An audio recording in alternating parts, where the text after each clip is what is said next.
आज चलेंगे, आज बात करते हैं प्रोटीन की। चलिए लिखिए अपना दूसरा टॉपिक आज का, प्रोटीन। क्या है आज का टॉपिक?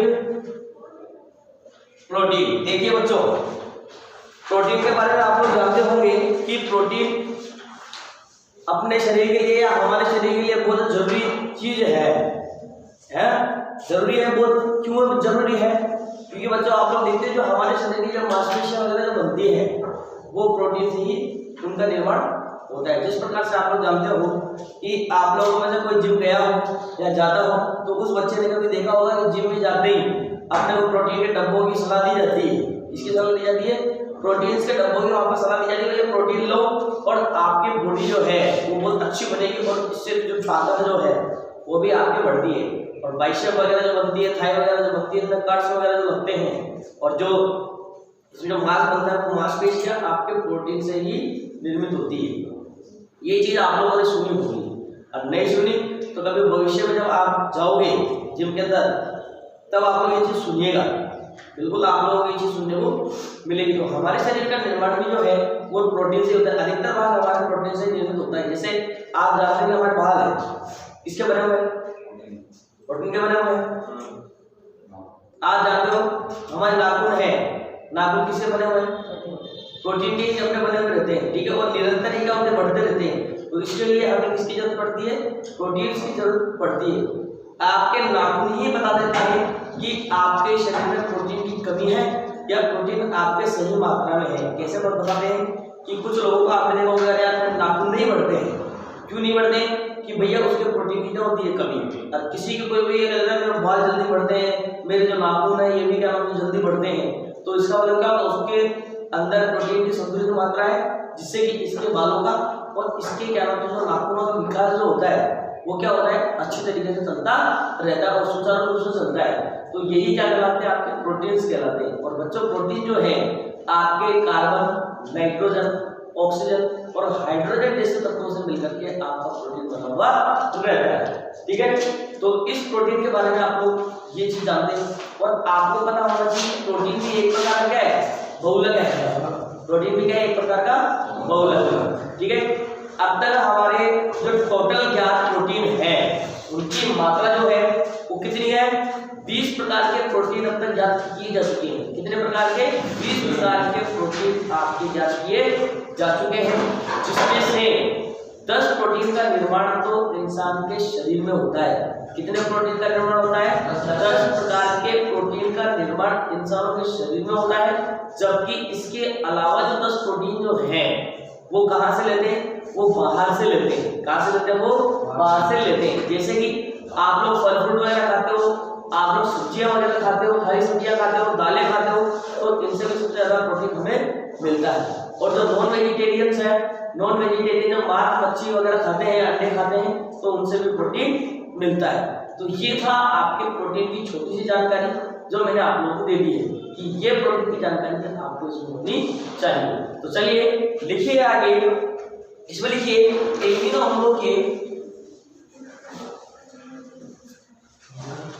एमिनो अम्लों के उच्च अणुभार के उच्च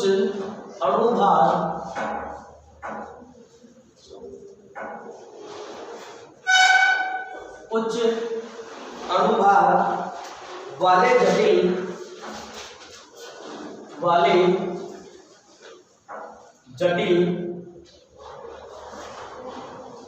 जैव बहुलक है।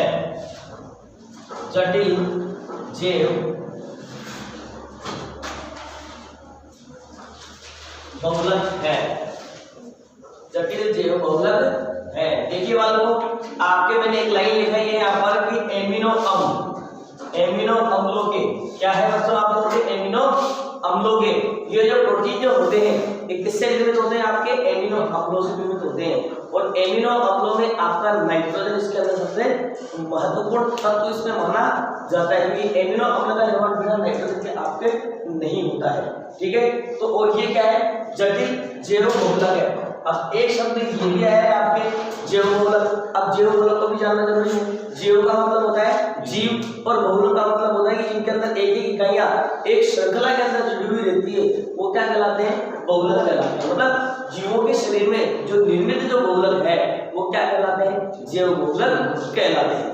बहुलक के बारे में आप लोगों ने पढ़ा होगा कि बहुलक भी हमारे पास में कितने प्रकार के होते हैं, दो प्रकार के होते हैं। एक तो प्राकृतिक होता है और एक कैसे होते हैं, कृत्रिम होते हैं। प्राकृतिक का मतलब है कि जीवों के शरीर में या पादपों के अंदर या प्रकृति द्वारा निर्मित जो बहुलक होते हैं वो क्या कहलाते हैं आपके प्राकृतिक बहुलक, या आप लोग क्या कह सकते हो, जैव बहुलक भी आप लोग कह सकते हैं। ठीक है, मृत पदार्थों के अंदर कभी भी जैव बहुलकों का निर्माण नहीं होता है, इस चीज का भी आप लोगों को ध्यान रखना है।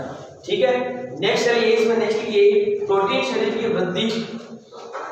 आगे लिखिए प्रोटीन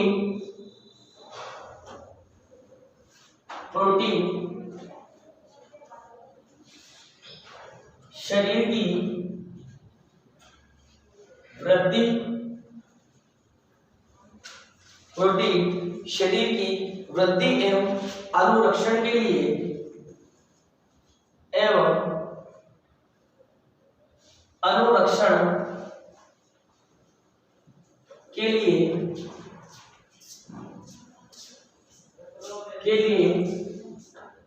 अनुरक्षण के लिए अति आवश्यक है,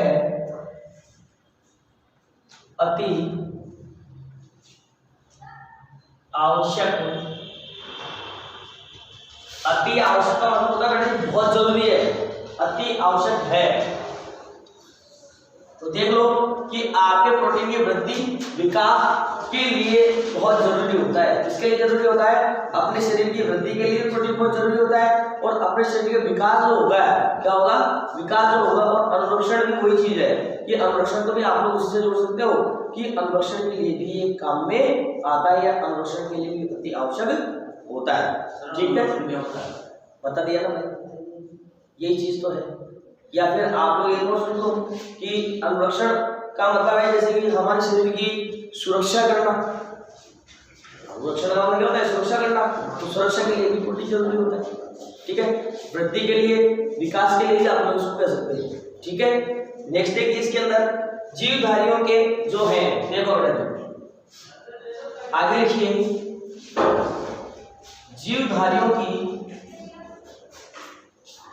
या जीवधारियों के बाल,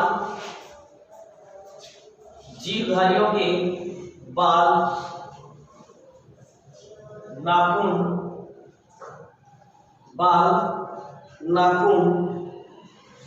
त्वचा,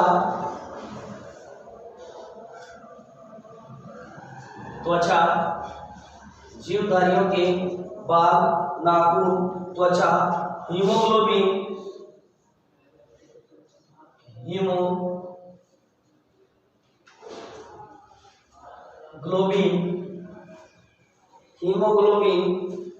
मांसपेशियां,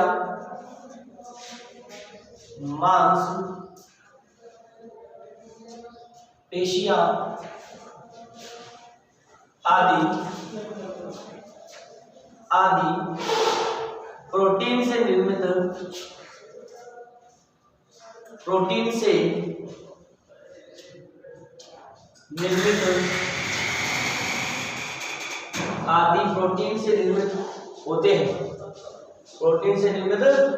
होते हैं, भैया।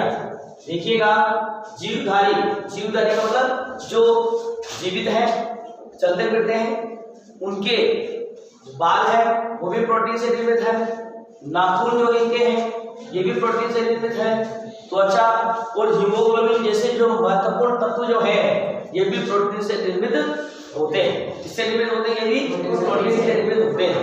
ठीक है, नेक्स्ट देखिए संगठन। अगला है संगठन। अगला लिखिए संगठन। भैया ये वाली बातें तीन लाइनें जो बताइए, तीनों लाइनें समझ में आ गई सभी बच्चों को? कोई दिक्कत इसके अंदर नहीं है? चलिए नेक्स्ट लिखिए संगठन। सभी प्रोटीन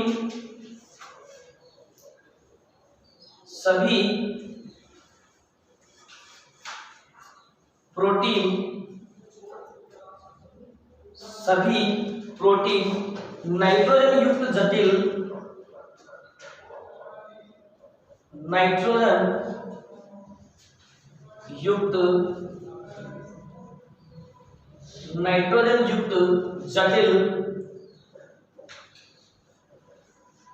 जटिल कार्बनिक पदार्थों से या कार्बनिक यौगिकों से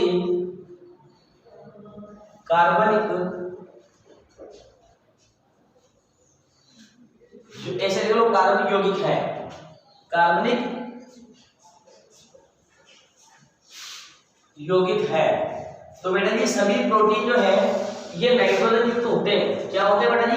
नाइट्रोजन युक्त होते हैं। मैंने कहा था कि आपके जो प्रोटीन जो है ये नाइट्रोजन से मिलकर के बना पड़ता है और महत्वपूर्ण जो घटक जो इसका होता है वो क्या होता है? आपके नाइट्रोजन होती है। क्या होती है? नाइट्रोजन। क्योंकि जब एमीन शब्द यहाँ पर आ जाता है, क्या रहता है? एमीन शब्द आ जाता है, तो एमीन में आपके नाइट्रोजन ही एमीन से नाइट्रोजन से ही आपके पूरे एमीन जो ग्रुप जो है या यौगिक जो है उसका निर्माण यहाँ पर होता है। ठीक है, नेक्स्ट देखिए इसके अंदर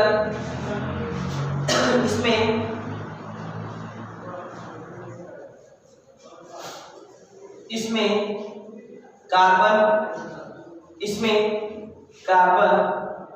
हाइड्रोजन नाइट्रोजन ऑक्सीजन सल्फर, इसमें carbon hydrogen nitrogen oxygen sulphur जैसे तत्व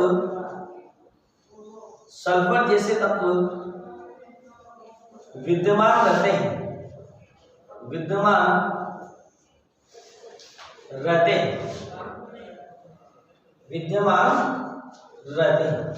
ये इसका संगठन चल रहा है बेटा। क्या चल रहा है इसका? संगठन। मतलब इसके अंदर आपकी क्या क्या चीजें उपस्थित होती है, ये किन किन चीजों से इसका निर्माण होता है, वो सारी चीजें आप लोग यहाँ पर चल रही है।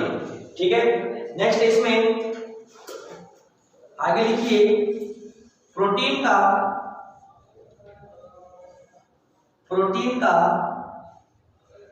आंशिक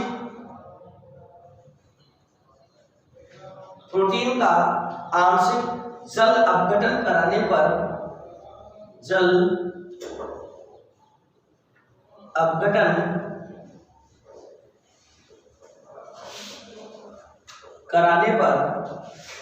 प्रोटीन का आंशिक जल अपघटन कराने पर भिन्न भिन्न अणुभार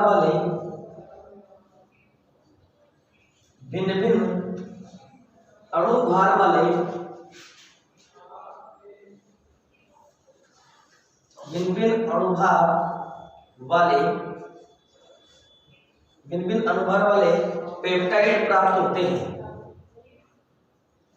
क्या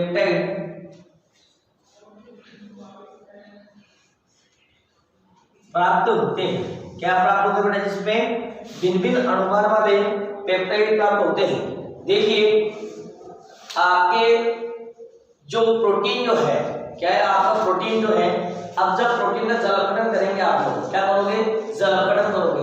अब जब प्रोटीन का जल अपघटन करोगे तो इसके जल अपघटन से हमें भिन्न भिन्न अणुभार वाले, भिन्न भिन्न अणुभार का मतलब होता है कि एक ही अणुभार के नहीं, अलग अलग अणुभार वाले हमें क्या प्राप्त होते हैं? पेप्टाइड प्राप्त होते हैं। क्या प्राप्त होते हैं बेटा जी? पेप्टाइड प्राप्त होते हैं। इनके बारे में भी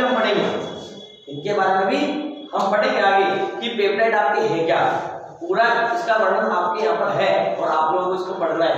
तो विभिन्न अणुभार वाले पेप्टाइड आप लोग यहाँ पर प्राप्त होते हैं, तो इसका भी आप लोगों को विशेष रूप से ध्यान रखना है। ठीक है, आगे देखिए और बेटा जी देखिए अब जब इनका पूर्ण जल अपघटन हो जाएगा, क्या हो जाएगा? इनका पूर्ण जल अपघटन होगा किसका? प्रोटीन का। जब प्रोटीन का पूर्ण जल अपघटन होगा तो आपकी क्या प्राप्त होंगे? एमिनो अम्ल प्राप्त हो जाएंगे। तो लिख लीजिए इसके अंदर ये भी कि पूर्ण जल अपघटन से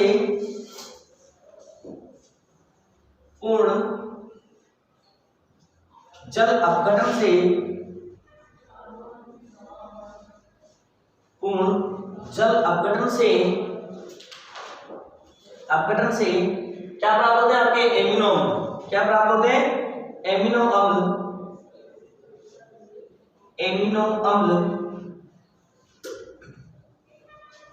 प्राप्त होते हैं। एमिनो अम्ल प्राप्त होते हैं। ठीक है भैया, ये चीज भी आप लोग समझ में आ चुकी होगी कि आगे जब भी क्या नाम से प्रोटीन का पूर्ण जलकरण करोगे तो इनका एमिनो अम्ल आप लोगों से प्राप्त हो जाएंगे। अगर इसके अभिक्रिया लिखना चाहते हो तो अभिक्रिया वो वाली अभिक्रिया नहीं है, सिर्फ हिंदी में लिखी हुई अभिक्रिया है। क्या है कि आपको सबसे पहले क्या लिखना है, प्रोटीन, प्रोटीन के बाद में आंशिक जलकरण लिखना है, आंशिक जलकरण के बाद में आपको पेप्टाइड लिखना है, फिर पेप्टाइड का पूर्ण जलकरण करना है, फिर पेप्टाइड का पूर्ण जलकरण करके आपको क्या मिल जाएगा, एमिनो अम्ल प्राप्त हो जाएंगे। क्या प्राप्त हो जाएंगे आपको, एमिनो अम्ल प्राप्त हो जाएंगे। तो ये चीज उतार ली आप लोगों ने, हटा दो इसको, ऑनलाइन वाले बच्चे हटा दो, ठीक है।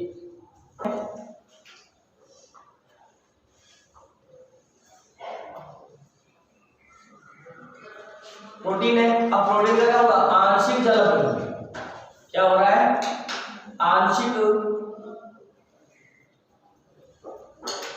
जल अपघटन।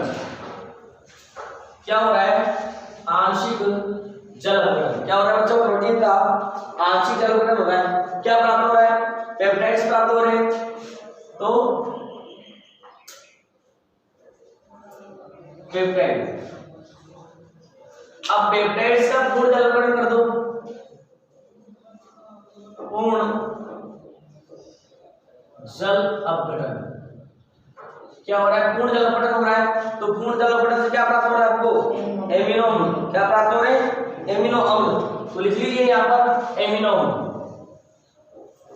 एमिनो अम्ल ये लिख लीजिए एक लाइन में, आपके पूरी ये जो सारा लिखाया है सारा आ जाएगा।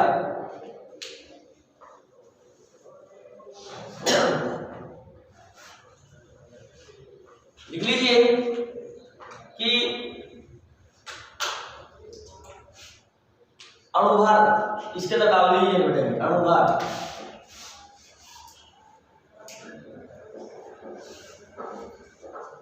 अणुभार लिख लेना बेटा, यहाँ पर आपके 10,000, कितना लिखोगे, 10,000 से अधिक,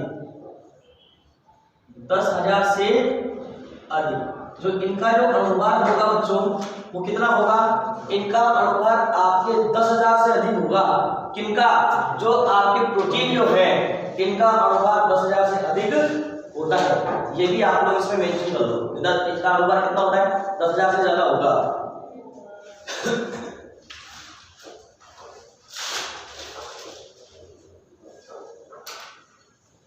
आगे डालिए बच्चों एमिनो अम्ल। अब एमिनो अम्ल है क्या, ये चीज भी पढ़ लो, क्योंकि इन्हीं से प्रोटीन का निर्माण होना है, इन्हीं से प्रोटीन का निर्माण आपके होना है। देखिए, वे कार्बनिक यौगिक जिनके अणु में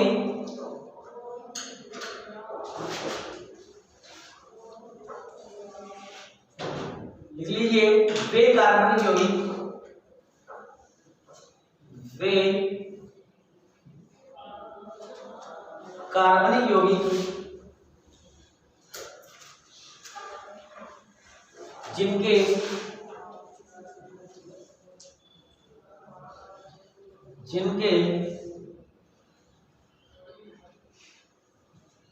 अणु में NH2, वे कार्बनिक यौगिक जिनके अणु में NH2 तथा कार्बोक्सिलिक, देखिए बेटा ये तो क्या है आपका NH2, ठीक है। और NH2 को आप लोग क्या करते हो बेटा जी, NH2 को आप लोग क्या करो, एमिनो ग्रुप है ये आपका, इसको लिख लीजिएगा मेरे से ऊपर, ये आपका है एमिनो ग्रुप, एमिनो ग्रुप, ठीक है। और ये कौन सा है आप लोगों के, कार्बोक्सिलिक ग्रुप, कार्बोक्सिलिक, ये कौन सा है आपके, कार्बोक्सिलिक ग्रुप है। ध्यान रखिएगा, इनकी एक एक संयोजकता आपको फ्री रखनी है, एक एक संयोजकता इनकी फ्री रखनी है। ऐसे ये जो डंडे लगा रखे ना मैंने, ये संयोजकता है इनकी, इनके बंद है, मतलब ये किसी और से बंद बना सकते हैं, तो वो आपको वहां पर मेंशन करना है। तथा कार्बोक्सिलिक समूह से या कार्बोक्सिलिक समूह पाए जाते हैं, पाए जाते हैं। ठीक है, नेक्स्ट लिखिए इसमें। ठीक है, इतना सही है। कार्बोनिल समूह पाए जाते हैं और ये क्या कहलाते हैं आप लोग? एमिनो अम्ल कहलाते हैं। क्या कहलाते हैं ये? एमिनो। अब जैसे बेटा ये आपके परीक्षा में पूछ ले भाई एमिनो अम्ल है क्या, तो आप लोग लिखना है कि ऐसे समूह या वे समूह जिनके अंदर NH2 समूह या जिसको अपन क्या कहते हैं? एमिनो ग्रुप कहते हैं, कि एमिनो ग्रुप और क्या नाम से कार्बोक्सिलिक समूह मिलता है, तो वे क्या कहलाते हैं? आपके एमिनो अम्ल कहलाते हैं। क्या कहलाते हैं भाई? एमिनो अम्ल कहलाते हैं। ठीक है, आगे लिखिए इसमें एमिनो अम्लों का नामकरण। एमिनो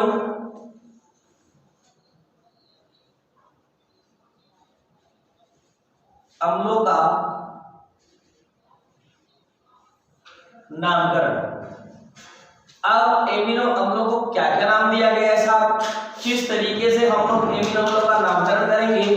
क्योंकि बेटा ये ध्यान रखिएगा, किसी भी चीज का नामकरण सबसे पहले आवश्यक है, नहीं तो क्या होगा? क्या नाम से जानेगा?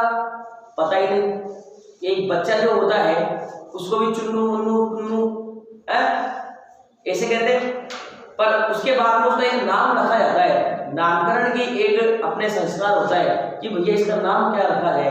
तो फिर जैसे मान लीजिए किसी का अशोक नाम हो गया, मेरा एक नाम ले लो, मेरा नाम अमित हो गया, किसी का घनश्याम हो गया, किसी का कोई और नाम हो गया, दोस्तों फिर बिगाड़ने में तो रहते ही। ठीक है, तो वो तो फिर अलग बात है। तो नामकरण का मतलब कि किसी को आप बुलाना चाहो तो किस नाम से बुलाओगे भाई? ओए अडिया, आपको ये बोलो ना सारा कैसा हो? फिर बोला हाँ भाई, तो सारे बोले तू आ, तू कौन है? मैं नहीं, तू तू तू। तो इस चीज से बचने के लिए बेटा जी नामकरण बहुत अति आवश्यक है। क्या है? नामकरण की आवश्यक है। अरे आपकी पूरी पीरियडिक टेबल है, इस पूरी पीरियडिक टेबल के अंदर नामकरण सबका किया गया है कि नहीं किया गया? कोई ऐसा तो बता दीजिए जिसका नाम नहीं है साहब इसके अंदर। जैसे मान लीजिए आपका हाइड्रोजन है, ओए ओजन, अब वो कहीं है, अरे हाइड्रोजन, क्या ये हाइड्रोजन है, तो भी इनका नामकरण आवश्यक है। इसी प्रकार से आपके एमिनो अम्लों का भी नामकरण दिया गया है। अब बेटा जी देखिए, कुछ तत्व ऐसे होते हैं जिनका उत्पत्ति के आधार पर नाम दे दिया जाता है, कुछ तत्व ऐसे होते हैं जिनके उनका रूप रंग देख करके उनका नाम दे दिया जाता है, और कुछ तत्व ऐसे होते हैं कि वो कहां से प्राप्त हो रहा है उसके आधार पर उसका नामकरण कर दिया जाता है। ये चीज भी आप लोग देखते होंगे, देखते होंगे, देखते हो नहीं देखते? नहीं देखते हो? कभी आपके घर में नूता पड़ता है, किसका नूता? बुलावा आता है, अरे ओ फलाना लगाओ अड्डी आओ, ओ जेपुरे आओ अड्डी आओ, होता है ना? वो भी एक तरीके का नामकरण है कि उसको उसके स्थान के नाम से जाना जाता है। कहाँ के नाम से जाना जाता है? उसको उसके स्थान के नाम से जाना जाता है जहां पर वो रहता है। अभी कोई कहता है हम हैं, हमको सिरस वाले कहते हैं साहब, कहा सिरस वाला, तो जब भी नूता पड़ता है तो वो सिरस वाला ऐसे, कोई कहता ओ टोकाड़ो ऐसे।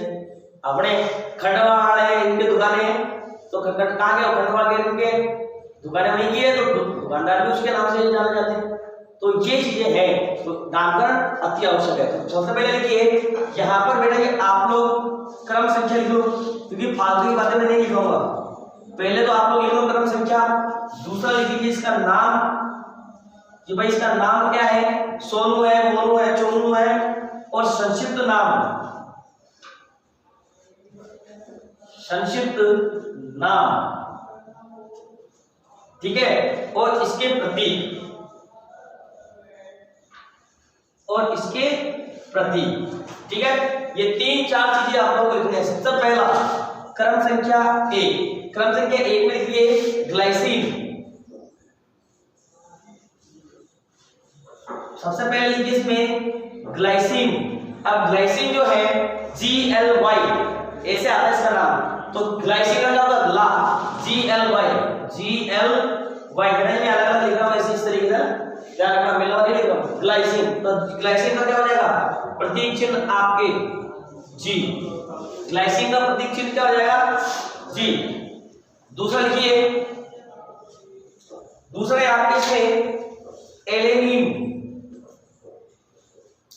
एलेनिन, ये कल पढ़ा था हम लोगों ने एलेनिन, नाम सुना था कल, एलेनिन। एलेनिन का क्या था, A-L-A, एलेनिन। और इसका प्रतीक क्या होगा, ए होगा, बड़ा है, प्रतीक होगा बड़ा है, एलेनिन। आगे लिखिए तीसरा, सीरीन। सी री और न, सीरीन।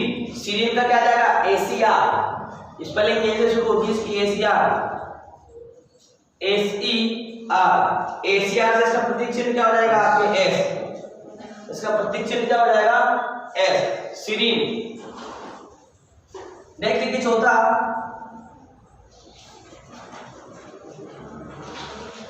प्रियोनिन।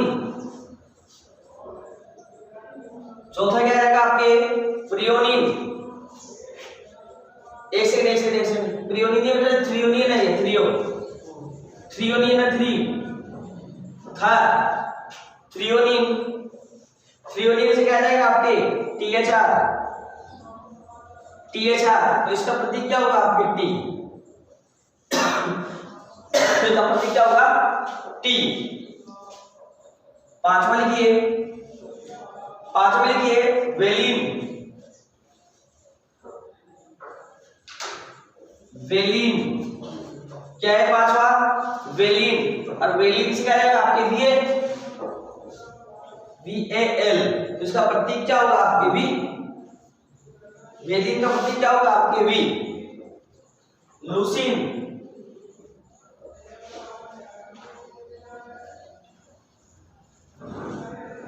लूसीन, लूसीन का क्या हो जाएगा आपके, LEU। लूसीन का क्या हो जाएगा, LEU। प्रतीक सर लूसीन है, लूसीन, लूसीन। अब इसको बेटा ल्यूसीन नहीं बोलते, ल्यूसीन, लूसीन है, लूसीन। तो LEU शब्द आ रहा है, LEU, ठीक है, ल्यूसीन। तो ल्यूसीन का क्या हो जाएगा आपके, L। क्या हो जाएगा बेटा, L।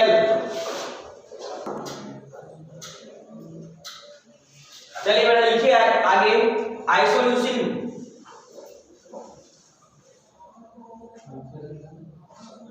आइसोल्यूसिन, आगे लिखिए आइसोल्यूसिन, ILE। इसको क्या किससे प्रेजेंट करोगे, आई से। इसको आई से आप लोग रिप्रेजेंट करोगे, आइसोल्यूसिन। नंबर लिखिए,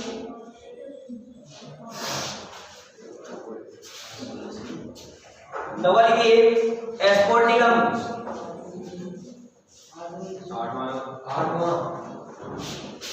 1 2 3 4 5 6 7 8 9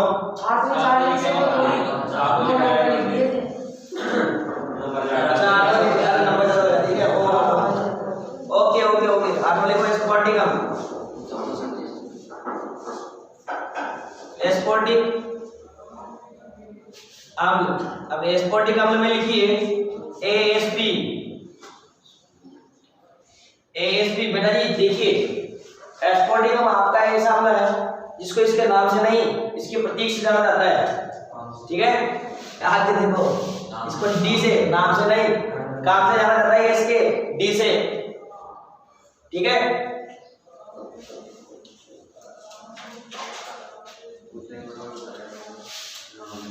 उतार लिया भैया,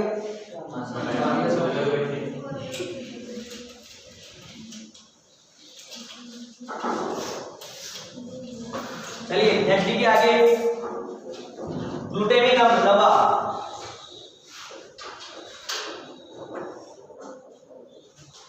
ग्लूटामिक अम्ल जल्दी लिखो, 20 है पूरे।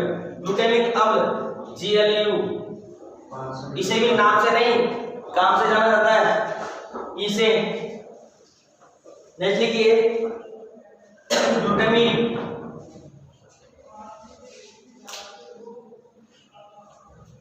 ग्लूटामिन इसको अपन कहते हैं GLN, क्या कहते हैं इसको, GLN। और बेटा ये इसको भी नाम से नहीं काम से जाना जाता है। डायलॉग है संजय दत्त का, क्या इंसान नाम से नहीं काम से जाना जाता है, ठीक है। रुद्रादित्य देवराज। ठीक, आगे लिखिए एस्पेरेजिन,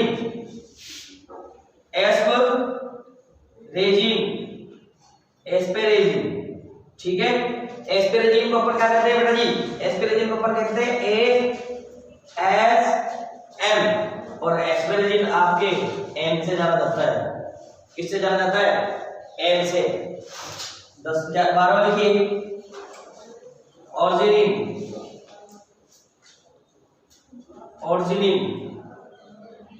ऑर्जिनिन में आपका हो जाएगा ARG, ऑर्जिनिन में आपका क्या हो जाएगा ARG। ये किससे पहचाना जाता है? R से पहचाना जाता है भैया। किससे पहचाना जाता है बेटा जी? R से। आगे लिखिए 13वां कौन सा है? लाइसिन, 13वां है लाइसिन, LY। लाइसिन को किससे पसंद करोगे? LYS, ये भी कैसे पता जाता है? 14वां लिखिए सिस्टीन,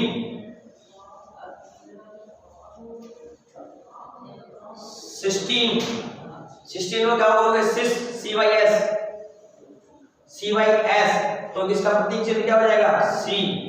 ये तो काम से ही बचा जाएगा। 15वां लिखिए मिथियोनिन,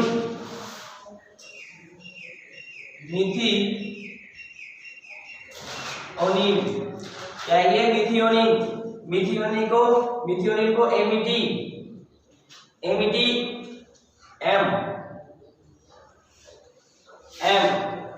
फेनिल एलेजिन,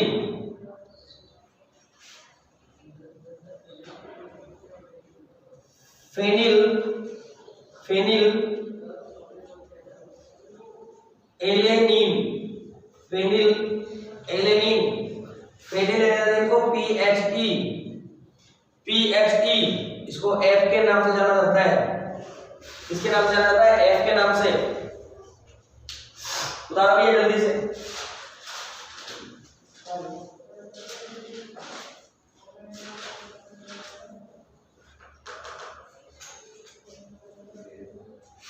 बताइए, चलिए भैया, क्योंकि नीचे का नहीं दिखता फिर बच्चों को, नीचे ज्यादा नीचे दिखता ना, वो दिखता नहीं है।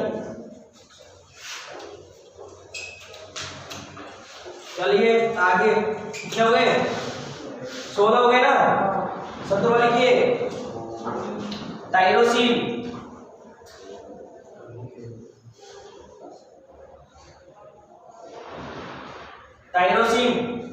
टाइरोसिन को किससे नाम जाना जाएगा? TYR, टाइरोसिन को। और ये भी काम से पहचाना जाता है। 18वां लिखिए ट्रिप्टोफैन,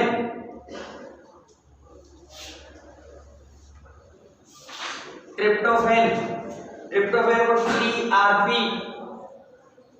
TRP, और ये भी नाम से नहीं, काम से पहचाना जाता है, W से। ठीक है। 19 लिखिए हिस्टिडीन,